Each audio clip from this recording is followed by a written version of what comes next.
Well, today is Bell Let's Talk Day, and we are encouraging everyone to take action and help create a positive change in their own communities and right across the country.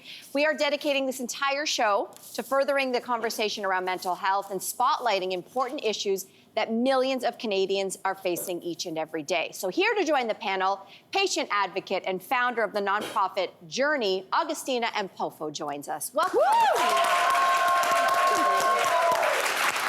We're so thrilled to have you here. Welcome to The Social. Thank you so much for having me. All right, we're going to dive right in. And if we're going to start this conversation, if you wouldn't mind, Augustina, sharing some of your own experience and journey with mental health. Yeah, of course. So back in 2012, I experienced the first episode of psychosis where I was hearing voices for 24 hours a day, 9 months straight. And I was extremely suicidal. I didn't think I was going to make it out.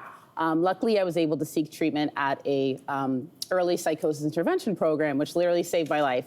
And through that program, I was able to do cognitive behavioral therapy, art therapy, dance therapy. And after going through that, I was like, well, you know, there's a whole program, so there's probably like other people that are experiencing this too. So I decided that I would share my story so that others would feel impactful and also feel, what's the word I'm looking for? Comfortable to also share their story as well. And then I landed here. Wow. Wow. And how are you doing today? Oh, I'm doing fabulous. Thank you. That's great to hear. Thank you for sharing. Thank you so much. Thank you very, very much.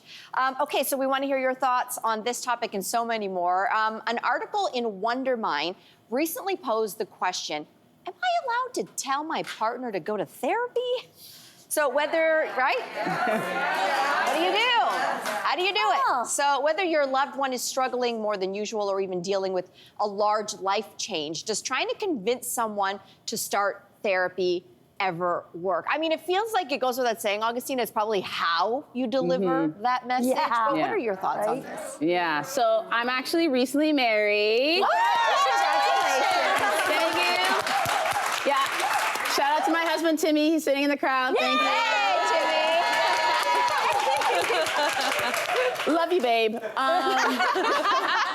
No, but so Tim and I, we are very transparent. You know, he knew who I was when he married me. So he knew I was very open about, my mental health struggles. So for me, I know that for us, it wouldn't be a problem if I was to say, hey, babe, I think you're struggling with something. But again, like you said, it's all about delivery. Like, I wouldn't be like, yo, Tim, like, you need to relax and you need to go see someone.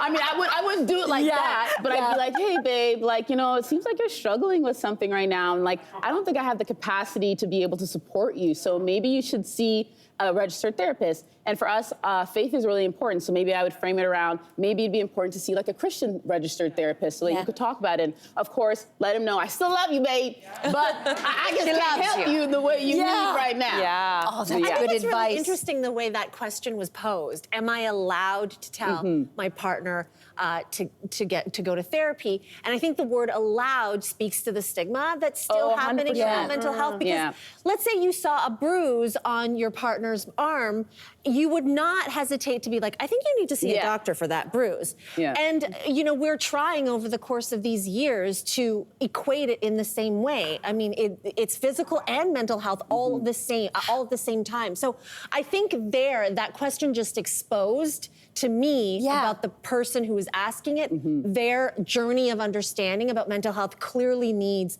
to travel a little further. And you just reminded me of something. In my 20s, I was going through a time, and it was actually my dad who suggested that maybe I should speak with someone. And my reaction was not one of being offended. It was one of relief. Because of that very thing. I wasn't wearing a Band-Aid, but he could sense the pain and that I was struggling. So in a way, it was confirmation that I wasn't making it up. Do you know what I mean? And it was such a relief to hear that. I like this article too, and you pointed this out, that it was the timing of it and the way you do it. Unfortunately, as much as you can encourage your partner too, you cannot make them. Yeah. And so that's the other thing. I do hear from women a lot of times in straight relationships who are suggesting this to their husbands, and either to come in couples therapy or solo therapy. And a lot of the answer is like, no, I will never do that. And it does speak to the stigma as well as the gendered component. I still think that there, and maybe even a cultural component in some cases, that people are raised with ideas that, no, men don't talk about those types of things. They figure this out on their own. And so in those cases, I think the best advice is for the partner to do their own work and to go and seek out help for themselves to best support that partner, going forward, if that's the the way to do it. What I love that you said, Augustina, that I think a lot of people also should realize is that, finding a therapist, if you are lucky enough to either, want to go for yourself or your partner is willing to go, it's like dating. Like, it's not going to be like the first person is the right one. And I had to go through so many therapists to find the right one. So I think managing expectations with your partner is great. The fact that you said, if faith is important, to find a Christian therapist. Like, that seems pretty obvious, but a lot of people don't know that that exists. No. And so for me, it's probably, very lucky that my husband's very open to it, but it's also to say, listen, you might not find that right person out of the gate. Don't be discouraged. And lastly, let's normalize this. I have a daughter. Let's normalize seeking help if you need it for our children as well. Yeah. And to that point, let's give it up. But and to your point, finding the right therapist, also finding the right type of therapy that works for you. Yeah. So for me, like dance therapy, art therapy, cognitive behavioral therapy was best for me. And that might not work for everybody, but it's finding what works for you. Yeah. Hey there, wasn't that great? Do you know where you can find some equally good content? Our YouTube page. It's filled with discussions, debates, and some laughs. Head there now, like and subscribe.